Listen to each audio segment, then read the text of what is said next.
One of our most frequently asked questions is how to install electrical components into an ice panel assembly. The process is very similar to working with ICF or SIP applications. To begin, use a hot knife to cut a utility chase into the EPS. This will create a pathway for the wiring. Once the wire is placed into the chase, seal the cavity with spray foam to secure the wiring.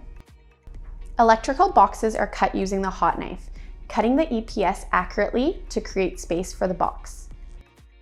The cabling is then installed through the back of the box, just like traditional construction methods. Another option for installing wiring into the ice panel assembly is to strap the inside of the building envelope with dimensional lumber.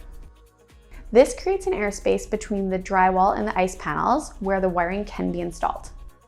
If you want to learn more about ice panels, head on over to gsbp.ca.